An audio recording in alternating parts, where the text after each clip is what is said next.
میری جو بات کا جو موضوع ہے، جو زیادہ جو مرکزی موضوع ہے کہ اس جدید تعلیمی نظام میں، یعنی جو کالج، اسکول، یونیورسٹی سسٹم ہے، اس کے اندر علم کی جو تشکیل ہے، علم گڑھنے والے لوگ، علم کن کے بارے میں گڑھا جائے گا، یعنی تشکیل کیا جائے گا، وہ کون لوگ ہوں گے اور کیسے وہ طے پائے گا، اس حوالے سے میں بات کرنا چاہوں گا. خاص طور سے جیسے کہ آپ موضوع دیکھ رہے ہیں ہندوستانی مسلمانوں کے حوالے سے کس طرح سے پڑھائی لکھائی ابھی تک ہوتی رہی ہے اور آج جو ٹرینڈ ہے وہ کیا ہے، اس پہ میں بات کروں. جیسا کہ میں نے کہا کہ جدید علمی پیداوار ہے لگ بھگ 16ویں صدی سے 19ویں صدی 20ویں صدی کے جو اوائل ہیں، اس میں آپ دیکھیں گے کہ ایک خاص طرح کا مغربی نظام ہے جس میں پہلی بار دنیا میں یہ ہوتا ہے کہ مذہب اور ریاست کو الگ کر کے دیکھا گیا. سب سے خاص گھٹنا جسے ہم کہیں گے واقعہ ہے علم کی دنیا میں کہ اب جو ہے جو انسان ہے وہ جو دنیا ہے جس میں وہ جیتے ہیں، اپنے جو احساسات ہیں اور جو مابعد طریات ہیں، میٹا فزکس کہتے ہیں، ان سے الگ کیا پہلی بار. اور جتنا ہم اپنے باہر کی دنیا سے ہم عام ہو سکیں گے، انسان کی صلاحیتوں کو سمجھ سکیں گے، اپنے لیے آسانیاں پیدا کر سکیں گے، جس کے نتیجے میں آج ہم دیکھ رہے ہیں یہ سب پہلی بار جو ہے مغرب میں ہوتا ہے. اور اس دوران ایک سب سے دلچسپ بات جو ہوتی ہے وہ یہ کہ ایک خاص طرح کا علم گڑھا گیا. جیسا کہ میں نے کہا وہ ویسٹ کا علم ہے. مغرب نے ایک نوآبادیاتی نظام کے تحت اس علم کو، مثال کے طور پر ہندوستان کو کیسے دیکھا گیا ہے اگر آپ دیکھیں، جس میں ایک بہت بڑے اسکالر ہیں جنہوں نے کوئی دلچسپ بات کی، ان کا نام ایڈورڈ سعید ہے، آپ لوگ واقف ہوں گے. ایڈورڈ سعید نے کہا کہ جو ویسٹ نے یعنی مغرب میں جس طرح سے پورے ایسٹ کو، مشرق کو دیکھا ہے، اس کے اندر فنڈامنٹل پرابلم ہے، دقت ہے، کیونکہ مغرب نے اپنے اسی نوآبادیاتی یا ہم جسے کہتے ہیں امپیریلسٹ نظریے سے دیکھنے کی کوشش کی.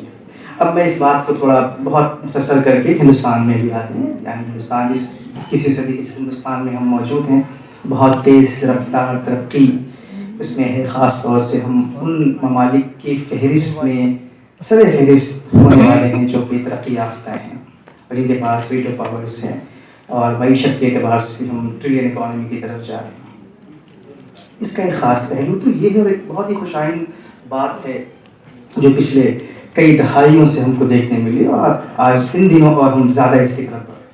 اور آپ دیکھیے کہ دوسری طرف جب ہم اتنی تیز رفتار ترقی کرتے ہیں تعلیم کے میدان میں، مثال اگر آپ خواندگی کی شرح دیکھیں گے کافی تیز بڑھی ہے، اور ٹیکنالوجی کے میدان میں ہم بہت آگے جا رہے ہیں، معیشت کے میدان میں کافی آگے جا رہے ہیں، ہیلتھ سسٹم ہمارا کافی امپروو ہو رہا ہے.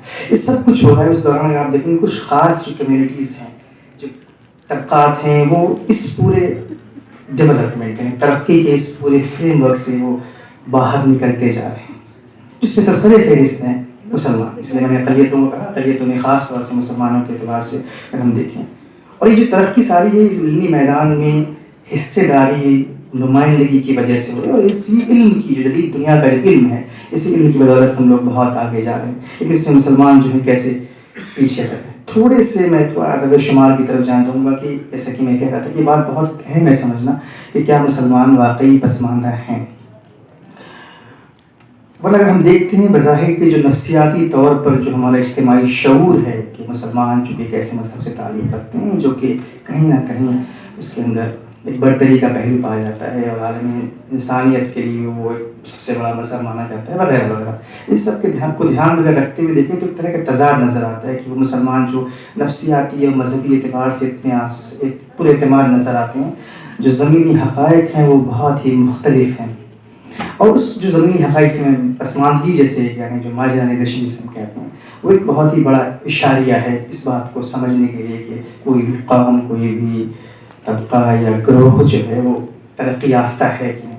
اور اس میں بحث میں نہیں جاؤں گا، مثال کے طور پر جو تعلیم کے میدان میں کہاں ہے، سیاست کے میدان میں کہاں ہے، معیشت کے میدان میں کہاں ہے، اور اوور آل یعنی مجموعی اعتبار سے جو لائف اسٹینڈرڈ ہے وہ کہاں پر ہے. اس سے طے پاتا ہے کہ کوئی قوم یا ملک، کوئی طبقہ وہ کتنا آگے. تو جیسے مثال دیتا ہوں کہ سیاسی جو ادارے ہیں، مثال کے طور پر جو ایڈمنسٹریٹو سروسز جیسے اگر IAS IPS افسران کی شرح دیکھیں. اور میں سب سے پہلے یہ بات بہت صاف کرنا چاہتا ہوں کہ جب جو یہ نمائندگی ہے اور یہ جو نمائندگی نہ ہونے کی وجہ سے پسماندگی ہے، اس بات کو اس اعتبار سے اس تناظر میں سمجھا جائے کہ مسلمان کوئی بھی آبادی اپنی آبادی کی شرح سے کے مطابق کیا اس کو وسائل و ذرائع پر دسترس ہے یا ان تک رسائی ہے کہ ویسے چھوٹا سا یہ فگر آپ دیکھیں کہ مسلمان 2011 کا جو کی مردم شماری ہے اس میں لگ بھگ 14.2%، اور 2023 میں بھی کروڈ ڈیٹا ہے جس میں کہتے ہیں کہ تقریباً 20 کروڑ مسلمان ہندوستان کے اندر ہیں، اور تو آبادی کے اعتبار سے اگر 14.5% اگر مسلمان ہندوستان کے اندر ہیں، تو جتنے بھی عوامی ادارے ہیں جیسے کہ میں نے کہا کہ IAS IPS کی جو شرح ہے، یا پھر جو نمائندگی ہے ہمارے ایوان میں، صوبائی ریاستوں میں جو اسمبلیز ہوتی ہیں، ان میں کیا شرح ہے، تو بڑی دلچسپ بات ہے کہ لگاتار یہ شرح مطلب ایسا نہیں کہ بہت زوال کی طرف ہمیشہ سے رہی ہے، لیکن اس میں تھوڑا بہت اتار چڑھاوا ہے۔ ابھی موجودہ صورتحال کافی تشویشناک ہے کہ جیسے مثال لیتا ہوں کہ جو IAS کی جو پوزیشن ہے وہ ہمیشہ آبادی 14% آج کی تاریخ میں ہے، لیکن آپ فگر دیکھیں گے تقریباً 4%، اگر IPS کے اعتبار سے دیکھیں گے تقریباً 4%، تھوڑا بہت کم و بیش اس میں آپ دیکھیں گے۔ ایوان میں اگر آپ دیکھیں گے کہ جو ہے مسلمان جو مثال کے لوک سبھا میں کتنے MP چنے جا رہے ہیں، تو آپ دیکھیں گے کہ بہت ہی تعداد کم ہے مسلمانوں کی اپنی آبادی کے اعتبار سے، اور 28-30 میکسیمم اگر آپ دیکھیں گے۔ پہلی بار 1980 کی دہائی میں آپ دیکھیں گے پہلی بار تقریباً 50 لوک سبھا میں ممبر چنے گئے، اور اگر آپ ریاستی جو اسمبلیاں ہیں اس کے اندر مسلمانوں کی جو شرح دیکھیں گے، یعنی جو نمائندگی ہے وہ کافی چونکا دینے والی ہے۔ بہت سارے اس میں سب سے آگے کوئی آبادی کے اعتبار سے دیکھیں گے تو مثال کے طور پر ویسٹ بنگال کو دیکھیں گے، ویسٹ بنگال کے اندر جو اسمبلی ہے اس کے اندر تقریباً لگ بھگ مسلمان جو MLAs ہیں وہ 30% ہیں، جو کہ اپنی آبادی سے تھوڑا زیادہ ہے۔ تو یہ صورتحال اگر اس اعتبار سے دیکھیں، ذرا آتے ہیں معاشی اور جو دوسرے صحت کے جو دوسرے شاخیں اس کے اندر مسلمانوں کی حالت کافی خراب ہے۔ اب ہم دیکھیں گے کہ جو ذمہ داری عائد ہوتی ہے کہ یہ جو حالات اتنے خراب ہیں کیوں ہیں، اور یہ حالات کی خرابی کا جو بار بار یہ بیانیہ گڑھا جاتا ہے، اس سے مثال کے طور پر مسلمان خود ذمہ دار ہیں اپنی اس تعلیمی، سیاسی، معاشی پسماندگی کے لیے۔ یہ مسلمان طبقے کے اندر بھی ہے، ایسا ہم لوگ دیکھتے ہیں کہ جو انٹلیکچوئل طبقہ ہے مسلمانوں کا، وہ خود بھی اس بات کے لیے کہتا ہے کہ مسلمان خود ذمہ دار ہے۔ تو جو بظاہر حقیقت نظر آتی ہے اس حقیقت کو ذرا، چونکہ میں جس موضوع سے آتا ہوں سماجی علوم لبرل آرٹس میں نے اس کا ہے، اگر ہم اس کی گہرائی میں جا کے دیکھتے ہیں تو یہ بات بہت زیادہ اس کے اندر بہت دم نہیں ہے کہ مسلمان خود ذمہ دار ہے۔ یہ البتہ کہا جا سکتا ہے کہ کچھ مسئلوں کے اندر اندرونی طور پر یہ خامیاں ہیں مسلمان قوم کے اندر جس کی وجہ سے وہ پیچھے ہیں، مگر زیادہ مسائل اسٹرکچرل ہیں، یعنی ساختیاتی قسم کے ہیں۔ ایک اسٹرکچر ہے جو پیچھے کرتا ہے اس طرح کی کمیونٹیز کو۔ جب میں مسلمانوں کہہ رہا ہوں اس کا مطلب ہے کہ صرف مسلمان پسماند ہیں، دوسری اور بھی کمیونٹیز ہیں، اگر آپ اس اعتبار سے دیکھیں گے قبائلی لوگ یا دلت جو آبادی ہے، خواتین کی جو آبادی ہے، یہ سب اپنی جگہ پر موجود ہیں۔ مسلمانوں کے اعتبار سے میں چونکہ ہم بات کر رہے ہیں تو معاشی اداروں بھی یا معیشت کے اعتبار سے مسلمانوں کی صورتحال کافی دیگر گوں ہے یا زبور حالی کا شکار ہے۔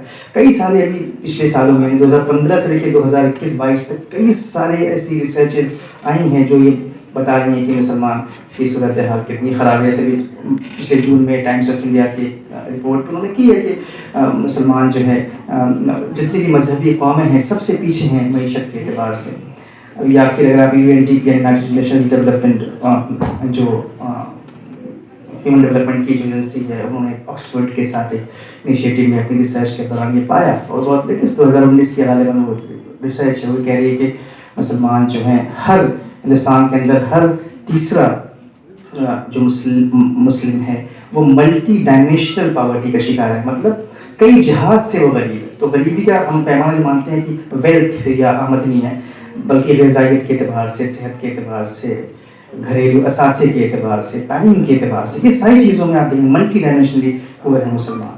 اور جو جس پہ میں زیادہ فوکس کرنا چاہتا ہوں کہ تعلیمی نمائندگی مسلمانوں کی ہے، وہ کافی چونکا دینے والی تو نہیں ہے لیکن تشویشناک ضرور ہے۔ تو سوال بار بار یہ اٹھتا ہے کہ بھئی یہ مسلمان تعلیمی میدان میں اتنا پیچھے کیوں ہیں؟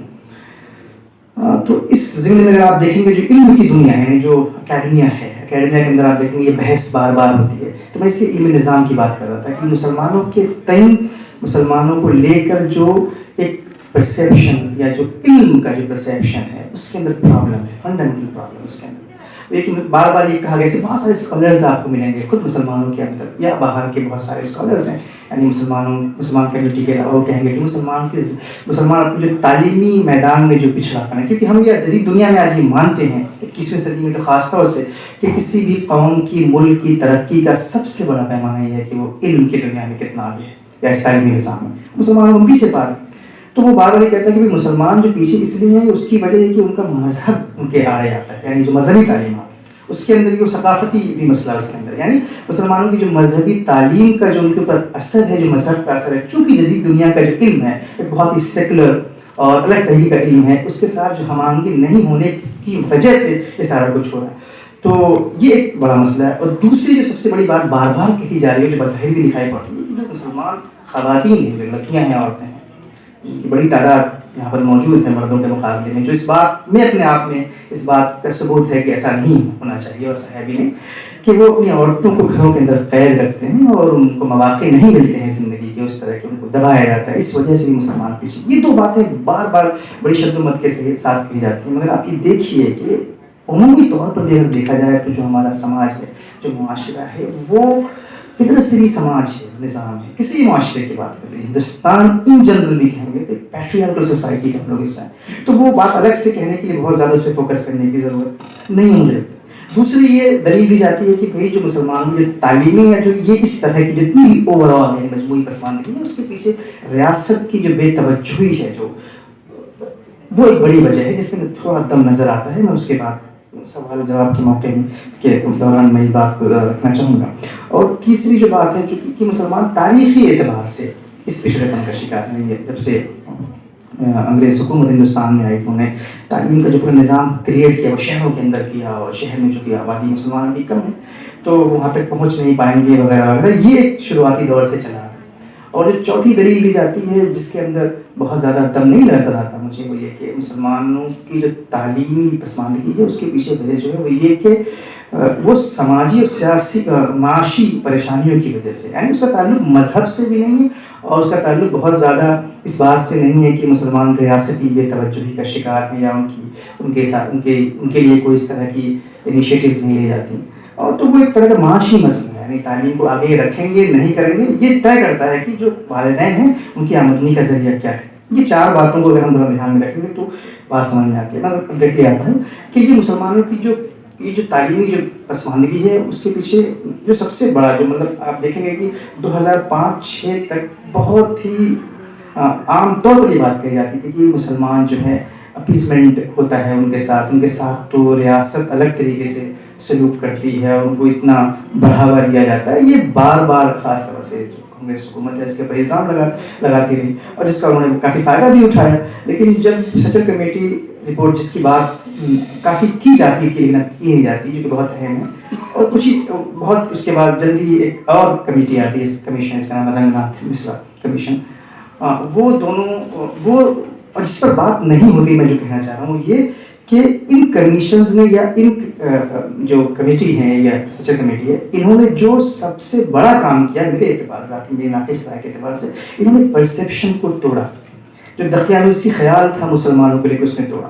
اس آگے تک 4-5 میں آپ کو اس کے نکات میں آپ کو، جیسے پہلی بات یہ کہی جاتی ہے، بار بار آج بھی کہی جاتی ہے کہ مسلمان جدید تعلیم حاصل نہیں کرنا چاہتے، لیکن اگر آپ دیکھیں گے تو سچر کمیٹی کی رپورٹ ہے، بہت دلچسپ اس کے اندر آنکڑے، وہ کہتی ہے کہ مسلمان جو ہے تقریباً 60% آبادی مسلمان بچوں اور بچیوں کی وہ سرکاری اسکولوں میں جاتی ہے، اور کوئی لگ بھگ جو ہے 40% آبادی جو ہے وہ پرائیویٹ اسکولوں میں جاتی ہے۔ صرف اور صرف 4%، 3 پوائنٹ سم تھنگ، وہ آبادی مدرسوں کے اندر جاتی ہے۔ اور مدرسوں کی تفریق آپ ضرور کریں کہ مکتب اور مدرسے میں فرق ہے۔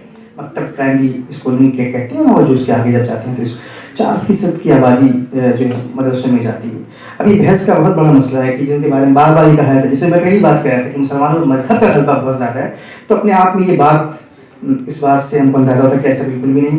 دوسری بات یہ کہ مسلمان مذہبی تعلیم میں بہت زیادہ یقین رکھتے ہیں، مذہب کے اندر بہت زیادہ یقین رکھتے ہیں۔ میں آپ کو چھوٹی سی بات بتاتا ہوں، CSDS ایک آرگنائزیشن ہے، ریسرچ کا کام کرتی ہے، بہت دلچسپ۔ انہوں نے 2015 سے لے کے 19 کے بیچ میں انہوں نے کچھ سروے کیا، مثال کے طور پر ان کا ایک سروے ہے جس کا نام ہے religious attitudes and behaviour survey, 2015 میں ہوا ہے۔ اس میں بڑی دلچسپ بات کہی کہ اس میں کہا کہ جیسے بہت مسئلہ ہوا، بابری مسجد کا مسئلہ ہوا، تو یہ سروے کیا گیا کئی سارے ضلعوں میں اور ہندوستان میں. یہ پوچھا گیا ہندو اور مسلمانوں دونوں سے کہ بھائی یہ بتائیے کہ جو بابری مسجد کا جو ٹوٹنا ہے کیا یہ جسٹیفائڈ ہے؟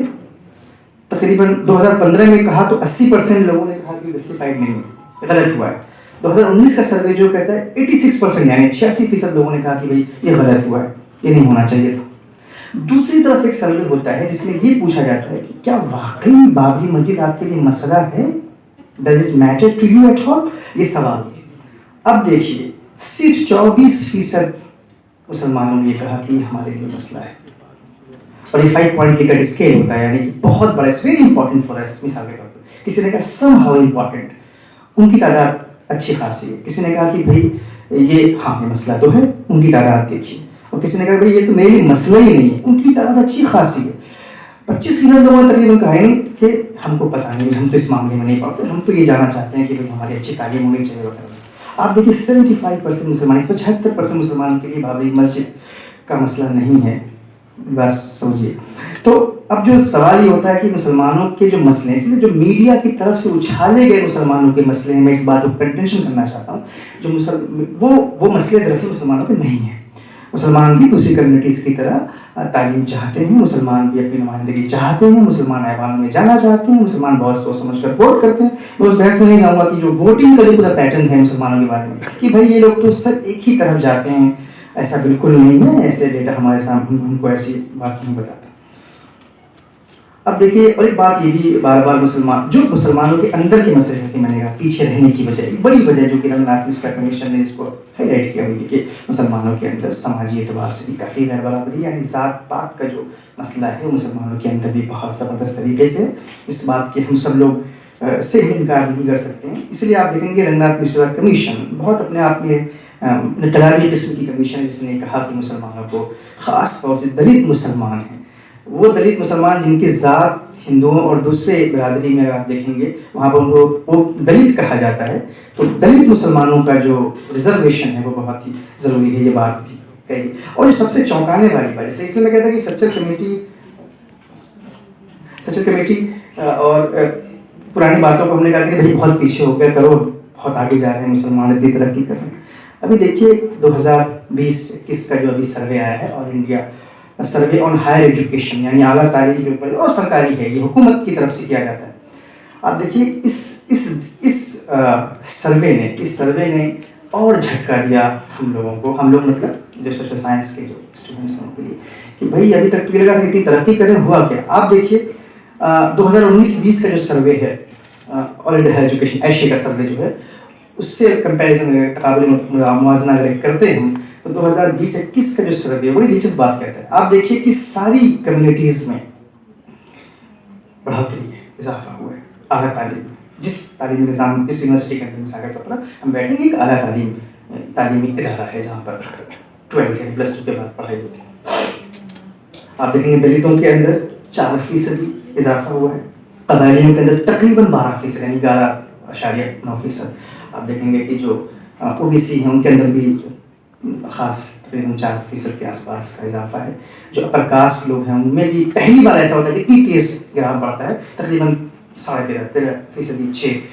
اور آپ دیکھیں گے جو نیشنل قومی اعتبار سے جو اعلیٰ تعلیمی اداروں میں جو مسلمانوں کی نمائندگی یعنی جو حصے داری ہے وہ 8% کی گراوٹ ہے. پہلی بار اتنی دہائیوں میں ایسا ہوتا ہے ہندوستان کے اندر کہ اتنی بڑی گراوٹ 8% کی آتی ہے. اگر آپ ریاستی اعتبار سے اگر آپ سروے دیکھیں گے، جیسے اتر پردیش کی مثال لیتا ہوں، سب سے زیادہ وہاں پہ صورت حال ہے، تقریباً 36% کی گراوٹ مسلمانوں کی اعلیٰ تعلیمی ادارے میں. تو یہ آپ دیکھیے جو رپورٹس ہیں، جو یہ ہم کو بڑی ہماری آنکھیں بھی کھولتے ہیں. اس لیے میں کہتا ہوں میں کوئی نئی بات نہیں کہہ رہا ہوں، اعادے کے طور پہ یہ باتیں کہیں بہت ضروری ہیں کہ، اور یہ جاننا بہت ضروری ہے کہ ہم کس صورت حال میں ہیں. اب اسی سے متعلق آخری بات، بس اس کے بعد میں ختم کرتا ہوں، یہ کہ اب آپ دیکھیے کہ یہ جو تعلیمی یا جو پوری، تو سوال میں آؤں گا کہ علم کا نظام جسے میں کہہ رہا تھا وہ کیا ہے، کیسے علم گڑھا جاتا ہے. تو جو پورا علم گڑھا گیا یا پرسیپشن مینجمنٹ کیا گیا مسلمانوں کے بارے میں، بنیادی طور پر وہ غلط ہے. وہ مسلمانوں کے تئیں یعنی مسلمانوں کے اندرون کے جو بہت سارے سو کالڈ اسکالرز ہیں، جرنلسٹ ہیں، انہوں نے بھی ایک طرح کا واقعہ کھڑا کیا کہ بھئی مسلمان تو کرنے نہیں چاہتے. یہ کیسے ممکن ہے؟ آپ خود بتائیے کہ ہم تعلیمی بیداری کی بات کرتے ہیں، اور چونکہ میرا جس مضمون سے میرا تعلق ہے، ہم لوگ زیادہ تر ہم فیلڈ میں رہتے ہیں، یعنی جا کے لوگوں سے ملنا، بات چیت کرنا، ان کے لیے پروگرامس کے لیے وکالت کرنا وغیرہ۔ میں نے یہ پایا کہ ہم نے یہ پایا ہے کہ جو پڑھے لکھے لوگ ہیں، so called head college jobs کے لوگ ہیں، ان سے کہیں زیادہ تعلیم کے تئیں، اپنے بچیوں کے تئیں جو رکشے والے ہیں، جو بالکل آپ لو پاورٹی لائن کے لوگ، ان کے اندر یہ بیداری ہے۔ تو یہ بات تو بھائی کہیں سے بالکل مطلب نہیں، عام بات بھی ہے، اور بہت عام سے لوگ بھی کہیں گے ایسا بالکل نہیں۔ کون تعلیم حاصل نہیں کرتا؟ کون اس جدید دنیا کے ساتھ مطابقت پیدا نہیں کرنا چاہتا؟ کون؟ یہ بات تو اپنے آپ میں بہت ہی بے بنیاد سی بات ہے۔ تو اب دیکھیے کہ یہ جو 3A ایک چیز ہوتی ہے، جب ہم لوگ اس کو سوشل سائنس زبان میں کہتے ہیں کہ ایکسیسیبلٹی، پہلی بات ہوتی ہے اویلیبلٹی، یعنی کسی چیز کی اویلیبلٹی ہے کہ نہیں، موجود ہے کہ نہیں۔ دوسری بات ہے کوئی چیز موجود ہے، میں جو اداروں کی بات میں کر رہا ہوں، تو کیا وہ ایکسیسیبل ہے کہ نہیں؟ اگر وہ ایکسیسیبل بھی ہے، رسائی آپ کی، تو کیا وہ افورڈیبل ہے؟ کیا آپ اسے افورڈ کر سکتے ہیں کہ نہیں، اسکولوں کے اعتبار سے؟ اور چوتھی جو اہم بات جس کو بار بار مس کیا گیا، مطلب اس کو نہیں بات ہوتی ہے، وہ ہوتی ہے سسٹینیبلٹی کی بات۔ کیا آپ افورڈ کر سکتے ہیں؟ کیا لیکن اس کے اندر سسٹین کر سکتے ہیں؟ یعنی اگر آپ نے گریجویشن میں داخلہ لیا تو کیا آپ PhD تک جا سکتے ہیں؟ یہ بہت بڑی بات ہے۔ یہ ان چیزوں کے پیچھے ہو کیا رہا ہے، جو پس منظر ہے اس کا، تو میں اس پس منظر کی بات میں تھوڑا سا کہنا چاہتا ہوں کہ ہمارے جو شہروں کی بناوٹ، یعنی تقریباً میں آپ کو بتا رہا ہوں تقریباً 40% مسلمانوں کی جو آبادی ہے وہ شہروں کے اندر ہے، جیسے ممبئی، حیدرآباد، کولکتہ، جو بڑے شہر ہیں ان کے اندر پائی جاتی ہے 60۔ اور یہ میں پرانی، یہ جو 35% کا جو میں آنکڑا دے رہا ہوں، یہ پرانا آنکڑا ہے، نیا تو شاید 40% تو کم سے کم مسلمان شہروں کی طرف آئے ہیں۔ اب یہ شہروں کی جو بناوٹ ہے، آپ دیکھیے، اس کو ہم لوگ اسپیشل مارجنلٹی کے نام سے جانتے ہیں۔ اس بناوٹ میں جو جغرافیہ ہے شہر کا، وہ بڑا دلچسپ ہے۔ وہ مسلمانوں کے بارے میں جو لوگ رائے رکھتے ہیں، وہ کس طرح کی رائے رکھتے ہیں، اور مسلمان کیسے اس شہر کے ساتھ نیگوشیٹ کرتے ہیں، وہ بڑا دلچسپ بات ہے۔ جیسے ممبئی مثال ہے، ممبئی شہر کی میں بات کروں، ممبئی شہر میں آپ دیکھیں گے ایک کور ہے اور ایک پیریفری، یعنی ایک وہ ہے جو ممبئی جہاں پہ ساری سیوک فیسلٹیز ہیں، جہاں پہ اسپتال ہیں، جہاں پہ تعلیمی ادارے ہیں، جہاں پہ ایک بڑا طبقہ رہتا ہے۔ لیکن آپ وہیں پر دیکھیے کہ دوسری طرف ایک مارجن کریٹ کیا ہے۔ مطلب یہ جو مارجن ہے، یہ جغرافیائی اعتبار سے نہیں کہہ رہا ہوں، سمبولک ہے، اس سے میٹافوریکل، یعنی استعاراتی طور پہ میں کہہ رہا ہوں کہ آپ دیکھیں گے جیسے ممبئی شہر کے اندر آپ دیکھیے، مثال دیتا ہوں ناگپاڑا، جیسے جے مارگ دیکھیے آپ، یہ جو علاقے ہیں یہ اپنے آپ کے مارجنس ہیں، یا تھانے کے علاقے میں چلے جائیں، ویرا روڈ، بھیونڈی، ممبرا، یہ وہ علاقے ہیں جو اپنے آپ میں ہر اعتبار سے پیچھے ہیں۔ اب سوال یہ ہم لوگ اپنی کلاس میں بھی یہ ہر جگہ ملیں گے آپ کو، ممبئی شہر کی میں نے بات کی چونکہ میں وہاں پر موجود ہوں۔ آپ دیکھیے حیدرآباد کے اندر آپ جائیں گے، حیدرآباد میں پرانے شہر کا جو پرانا شہر ہے، وہ مین جو اصلی جو شہر ہے، مرکزی شہر ہے، اس سے باہر ہے، وہ نہ سرکاروں کی نہ بلدیہ کی کہیں کی اسکیم میں فٹ نہیں بیٹھتا۔ اور آپ کولکاتہ میں چلے گئے، زکریا مارکیٹ مثال کے طور پر، وہاں پہ وہ مارجن ہے، وہ مارجن کمیونٹی کا حصہ آپ دیکھیے۔ اب میسور میں چلے جائیے، بلگام میں چلے جائیے، دلی کے اندر آپ چلے جائیے، شاہین باغ کا جو علاقہ ہے، یا تغلق آباد کا علاقہ ہے، یا رنگلوئی کا، سیلم پور، چوہان بانگلہ کا جو پورا علاقہ ہے، یہ کیا ہے؟ یہ اپنے آپ میں یہ جو اسٹرکچر جو کریٹ کیا گیا ہے جغرافیائی اعتبار سے، یہ بھی مسلمانوں کو اس علم کی دنیا میں آنے سے روکتا ہے جہاں پہ علم کو گڑھا جاتا ہے۔ یہ بات بہت دلچسپ ہے۔ اور آخری بات کہ اس کے بعد میں اپنی بات ختم کروں گا کہ جو ہماری جو یہ پوری سوچ ہے کہ جو مسلمان ہر اعتبار سے جو پیچھے ہیں، یہ بہت سوچنے کے اعتبار سے کافی امپورٹنٹ، یہ اہم بات ہوتی ہے کہ مسلمان کیوں پیچھے ہیں، اس کے پیچھے وجوہات کیا ہیں، یہ جاننا ضروری ہے۔ جیسا کہ میں نے کہا، اس کے پیچھے ایک اسٹرکچرل مسئلہ ہے، اور دوسرا جو بڑا مسئلہ ہے وہ اپنے آپ میں موجود ہے لیکن آج کی تاریخ میں وہ نہیں کہہ سکتے، وہ اندرونی مسئلہ ہے۔ یعنی مسلمان جو مذہب، یعنی جو جدید تعلیم کے ساتھ کس طرح کا ان کا نیگوسیشن ہے، کمپیٹیبلٹی یعنی مطابقت ہے کہ نہیں ہے، وہ بحث تو اپنے آپ میں موجود ہے۔ کیونکہ جو مذہبی طبقہ مثال کے طور پر اگر میں دیکھوں تو مذہبی طبقے کا جو طبقہ ہندوستان کے اندر ہے، یا جو مذہب سے کے آئینے سے دنیا کو دیکھتے ہیں، جو حلقہ جو افراد ہیں، وہ اسلام کو مرکز میں رکھ کر ملک، ریاستی امور، آئین، جمہوریت کو دیکھتا ہے۔ اور دوسرا جو طبقہ ہے، جدید طبقہ ہے، جس کی تعداد بڑھتی جا رہی ہے، اور پرسیپشن لیکن الگ مذہبی اعتبار سے بنایا تھا، وہ یہ کہ وہ جمہوریت کو، ہندوستان کو بیچ میں رکھ کے اسلام کے مقام کو سمجھتے ہیں۔ یہ بات بہت دلچسپ ہے۔ بہت شکریہ، تھینک یو۔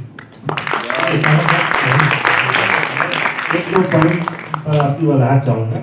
جیسے ابھی آپ نے یہ سب پسماندگی کا جو ذکر کیا ہے، اس سے باہر نکلنے کے امکانات کیا ہو سکتے ہیں؟ اور ایک پوائنٹ اور ہے کہ جو ہم عام طور پر سماجی علوم میں دھیان نہیں دیتے، تو سماجی مسئلے کو ادب سے جوڑنے کا کیا فائدہ ہو سکتا ہے؟ دوسرا سوال ہے، اس سے تو میں پھر اس کا کچھ بیٹھے نہیں رہوں گا، تھوڑا بہت تو میں اپنی شمولیت یہاں بنا لوں گا اسے. پر پہلے سوال کی طرف آتے ہیں، بہت دلچسپ ہے اور ہمارے طلبا چونکہ بیٹھے ہیں، طالبات زیادہ تر، تو چونکہ اتنا گہرا مسئلہ ہے تو کیپسول کی شکل میں تو کوئی بات نہیں کہی جا سکتی پیراسیٹامول پہ، بٹ 2-3 باتیں اس حوالے سے تو ضروری ہیں. پہلی بات جس میں علم کا نظام کیا سوال یہ ہے کہ کیا مسلمان جدید علم اور ٹیکنالوجی کے کنزیومر ہیں، صرف وہ کنزیوم کرنے کے لیے، یا مسلمان اس جدید دنیا میں جو تحقیق کا جو میدان ہے، علم کا میدان ہے، اس کے پروڈیوسر بھی ہیں. تو کیا علم کو ہم علم کی پیداوار میں تشکیل میں ہمارا کتنا حصہ ہے، یہ بہت ضروری ہے. جیسا کہ میں نے کہا، یہ جو تشکیل میں حصہ ہے، یہ حصہ میں سوچ کے طے نہیں کر سکتا کہ میں نے آپ سے سوچ لیا. میں اس کی مثال چھوٹی سی دیتا ہوں کہ مان لیجیے ہم کو یہ کہا جائے کہ کچرا نہیں پھینکنا چاہیے باہر، بار بار ہم سے یہ کہا جاتا ہے، تو بھائی میں کچرا نہیں پھینکنا چاہ رہا ہوں، مگر یہ تو ڈسٹ بن بھی تو ملنا چاہیے مجھ کو، تو میں کیسا لے کہاں گھومتا رہوں گا. تو مسلمانوں کی جو آپ محلے دیکھ لیجیے، وہ محلے اگر آپ آنکھ بند کر کے ہماری پٹی آنکھ باندھ دی جائے اور گزار دیا جائے تو ہم یہ کہہ دیں گے کہ مسلمانوں کی بستی ہے. تو جو مسلمانوں کی بستی گندی ہے مثال کے طور پر، کون گندگی میں رہنا چاہتا ہے سوال. تو یہ جو پرسیپشن ہے، اس کو کاؤنٹر نیریٹو جس ہم کہہ رہے ہیں، یعنی جو بیانیہ ہے، اس بیانیے کو توڑنے کی بہت ضرورت ہے، اور آج کے ہندوستان میں اور ضرورت ہے، جبکہ ایسے ماحول میں دنیا کے اندر جب تو میں کہتا ہوں کہ جو سیاستدان ہیں وہ صرف وہی مسئلے خراب نہیں کر رہے ہیں، جو ہمارے جو دانشوران ہیں وہ ایک ایسا علم گڑھ رہے ہیں جو واقعتاً صحیح علم نہیں ہے مسلمانوں کے حوالے سے. اس کی میں نے کچھ مثالیں آپ کو دی. تو اب دوسری بات ہے کہ کیا مسلمان پروڈیوسر ہیں، مسلمان علم گڑھ رہے ہیں. اس کا ایک حل تو یہ ہو سکتا ہے کہ مسلمانوں کے بارے میں جو علم گڑھا جا رہا ہے وہ کون لوگ کر رہے ہیں؟ انگریز گڑھ رہے ہیں، دوسرے لوگ کر رہے ہیں، تشکیل دے رہے ہیں، یا مسلمان اپنے مسئلوں کے بارے میں خود لکھیں گے. اس کا ایک حل تو یہ ہے کہ مسلمانوں کے جو مسائل ہیں اس پر تحقیق ہونی چاہیے. اور تو میں مطلب میں فنڈامنٹلی طریقے سے بات نہیں کہہ رہا ہوں کہ مسلمانوں کے مسئلے کو صرف مسلمان ہی دیکھیں گے. یہ علم کے اعتبار سے علم کی ضرورت بھی ہے اور سیکھنے کی بات ہے. میں آپ کو مثال دیتا ہوں، جیسے جو دلت جو پورا مسئلہ ہندوستان کے اندر، آپ بہت دور مت جائیے، پچھلے 50-60 سال پہلے تک آپ دلتوں کی جو صورتحال تھی وہ کس طرح سے بدلاؤ اس کے اندر آیا. اس کی ایک وجہ تو یہ تھی کہ ان کو ایک کانسٹیٹیوشنل کیٹیگری مانا گیا، مطلب مجموعی اعتبار سے ان کو ریزرویشن دیا گیا تعلیم کے میدان میں دوسرے پبلک انسٹیٹیوشن میں. یہ ایک سب سے بڑا حل جو اس طرح کی مسلمانوں کی جو پسماندگی ہے اس سے نکلنے کے لیے، میرے نہیں جتنے بڑے اسکالرز ہیں ان کا یہ ماننا ہے، بڑے اسکالرز سے مطلب جو کم سے کم وہ صحیح بات کہہ رہے ہیں، ان اسکالرز کی بات کہہ رہا ہوں، ان کا یہ ماننا ہے کہ افرمیٹیو ایکشن اگر اسٹیٹ کی طرف سے نہیں لیا جاتا تو یہ سب سے آپ کوشش کرتے رہیے. آپ ایک کمرے کے اندر میں بند ہوں، سب دروازے بند ہیں، تو میری لاکھ کوششوں کے باوجود کیا ہونے والا ہے؟ دروازے کھلنے چاہیے، وہ دروازے کھلیں گے افرمیٹیو ایکشن اگر اسٹیٹ پالیسی لیتی ہے. میں آپ مثال دیتا ہوں، جیسے ساؤتھ کے کچھ اسٹیٹس ہیں، کرناٹک مثال کے طور پر پچھلی سرکار نے ختم کر دیا تھا، اوور آل انہوں نے مسلمانوں کو کوٹا دیا، اوور آل مسلمانوں کو کوٹا ملنے سے تلنگانہ جیسے جہاں سے میں آتا ہوں وہاں پہ آپ دیکھیے کہ مسلمانوں کی صورتحال تعلیمی اعتبار سے کہیں بہتر. اس کی وجہ یہ ہے کہ افرمیٹیو ایکشن یہ مسلمانوں کو ایک پسماندہ کانسٹیٹیوشنل کیٹیگری مانا گیا، اس کی وجہ سے یہ ہوا ہے. تو ایک بات تو یہ ہے، اور دوسری بات یہ کہ جیسے کہ میں پہلی بات جو کہہ رہا تھا اس کو میں اضافہ کرتا ہوں کہ جو مسلمانوں کا درد ہے، جو پریشانی ہے، تکلیف ہے، وہ اپنے آپ میں مسلمان ہی اس کی تحقیق کریں گے. دلتوں کے میں نے حوالے سے کہا کہ آپ اگر دیکھیے کاسٹ سسٹم یا کاسٹزم پر جتنی کتابیں، جتنی تھیوری سماجیات کے مول پڑھیں گے آپ کو کہیں دنیا میں نہیں ملے گی. لیکن آپ دیکھیں گے جیسے ہی دلت اسکالرس کی انٹری ہوتی ہے اکیڈمیا کے اندر، اس اکیڈمیا میں انہوں نے پورا فریم بدل دیا. انہوں نے کہا کہ جو کاسٹ کی آپ کی سمجھ ہے نا یہ غلط سمجھ ہے، ایسا کچھ نہیں ہے. ہم بتاتے ہیں کاسٹ کا مسئلہ کیا ہے، زراعت کا مسئلہ کیا ہے. جیسے مثال دیتا ہوں، سکھدیو تھوراٹ، گوپال گرو، کانچا الیا، ان لوگوں نے کہا کہ بھائی یہ سب بکواس کر رہے ہیں آپ لوگ. ارے بھائی میں بتاؤں گا نا، مطلب یہ کیسے ہو سکتا ہے کہ ایک اپر کاسٹ برہمن وہ کیسے دلتوں کے درد کو علم کی دنیا میں گڑھ سکتا ہے، علم گڑھ سکتا ہے؟ یہ ہو ہی نہیں سکتا ہے. یہ اخلاقی طور پر بھی غلط ہے اور علمیاتی طور پر، اس کو میں ایپسٹیمولوجیکل کہتے ہیں، یہ دو اعتبار سے غلط ہے کہ بھائی درد مجھے ہو رہا ہے، تکلیف تو میں بتاؤں گا. یہ بہت دلچسپ بات ہے سمجھنے کی. تو مسلمانوں کو اس اعتبار سے یہ، اور میں کہنا چاہوں گا کہ سب لوگ بات کہتے ہیں کہ دیکھیے ایک انٹلیکچوئل کمیونٹی میں بدلنا پڑے گا مسلمانوں کو. بہت ہی پریسکرپٹیو ڈاکٹر جیسی بات ہو گئی، مگر ایسے مثال کے طور پر مذہب کا جو مسئلہ ہے، بلاسفیمی وغیرہ وغیرہ، جس طرح سے مسلمان رسپانس کرتے ہیں پرابلمیٹک ہے. ضرورت نہیں کرنی، علم کے اعتبار سے کرنا، آپ کو انٹلیکچوئل رسپانس کریٹ کرنا پڑے گا. اور دیکھیے علم اور معلومات میں فرق ہے. میں مثال دیتا ہوں، مارک ٹوائن نے بڑی دلچسپ بات کی.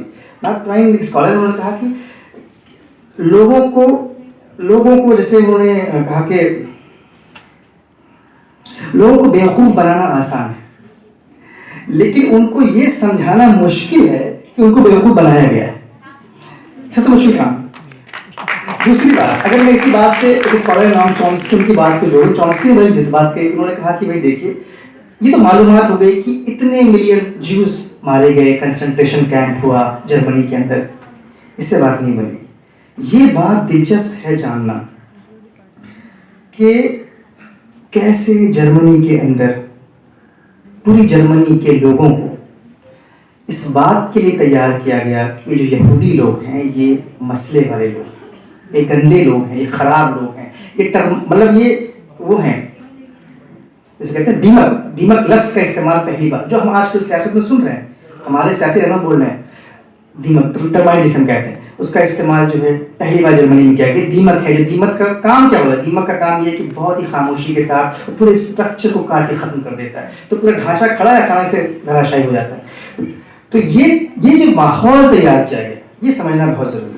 اور آپ کو بڑی جان کے حیرانی ہوگی، میں بار بار ہم لوگ مثال دیتے ہیں کہ جرمنی کے اندر جو کچھ بھی ہوا کوئی کچھ بھی غیر قانونی نہیں تھا، سب کچھ قانون بنا کر کیا گیا. اتنے لاکھ یہودیوں کو کنسنٹریشن کیمپ میں ڈالا گیا، مطلب اس سے زیادہ انسانی عزت نفس کی تذلیل نہیں ہو سکتی وہاں پر جو کام ہوا، مگر یہ سب قانون بنا کے کیا گیا. وہاں کے ججز، وہاں کے کورٹس نے پاس کیا. اگر آپ دیکھیں گے جو انٹرنیشنل کورٹ یعنی ICJ میں جب ہیئرنگ چلی تو وہاں کے ججز نے کہا کہ ہمیں کوئی ملال نہیں ہے، ہم نے تو بالکل صحیح کام کیا، ہم نے غلط کیا کیا. تو یہ جو مسئلہ ہے، تو میں یہ کہتا کہ جو مسلمانوں کے تئیں جو پورا معاملہ، تو یہ مسلمان خود اپنی وکالت کریں گے اور اس کا ایک حل بتا دیں. مثال کے طور پر ابھی دیکھیے مولانا آزاد نیشنل جو فیلوشپ ہے بند کر دی. فیلوشپ یعنی جو اسکالرشپس ہیں یہ بہت ضروری ہیں ہم کو ایک علمی دنیا میں بدلنے کے لیے. اور دوسری بات جیسا کہ میں نے کہا کہ افرمیٹیو ایکشن، یعنی جیسے OBC کا کوٹا آپ دیکھیے، وہ جنرل OBC کا کوٹا ہے، اس میں مسلمانوں کے لیے الگ سے OBC کا کوٹا لانا بہت ضروری ہے. اور آخری بات بس اس کے بعد ختم کروں گا، آپ نے جو سوال مجھ سے پوچھا ہے وہ یہ کہ ادب کا استعمال سماجی علوم کو سمجھنے کے لیے ہو سکتا ہے. یہ بہت سالوں پہلے تک تو یہ نہیں تھا، لیکن اب جس طرح سے بدلاؤ سماجی علوم، ہیومینٹیز اور لبرل آرٹس میں آ رہا ہے، وہاں دلچسپ ہے، تھوڑا سا میں شیئر کرنا چاہتا ہوں آپ کے ساتھ. 5 منٹ، آخری 5 منٹ وہ یہ کہ آپ فہرست ہم دیکھتے ہیں، ایک لمبی فہرست ہے جو ادب کے اندر، چاہے کوئی سب ادب ہو، اردو ادب ہو، انگریزی ادب ہو، کوئی دنیا کوئی بھی ادب ہو، ادب کا ایک بڑا مسئلہ، میں اس بحث میں نہیں جاؤں گا کہ ترقی پسند ہے، ادب بنائے زندگی، ادب بنائے ادب، وہ بحث کا مسئلہ نہیں ہے.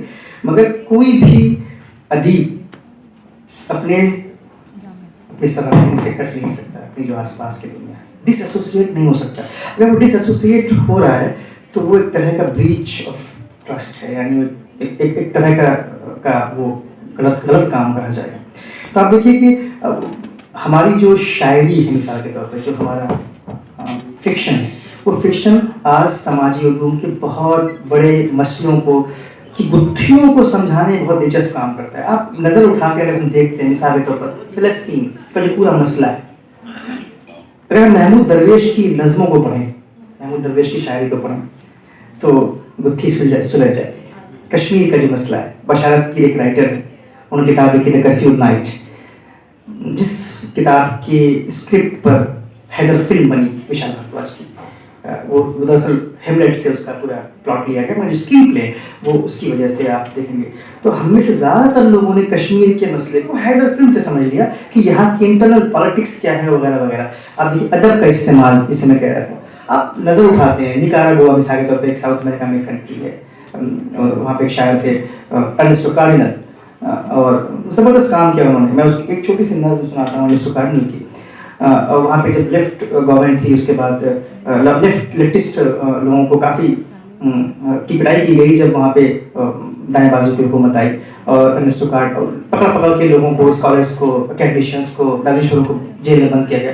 تو ارنسٹو کارڈینل نے ایک نظم لکھی اسی زبان میں، اس کا ترجمہ اردو میں افتخار عریف نے کیا تھا. میں سناتا ہوں. نظم لکھی، کہہ رہے ہیں کہ انہوں نے تمہیں دفن کر دیا ہے اور ہمیں یہ بھی نہیں معلوم کہ انہوں نے تمہیں کہاں دفن کیا ہے.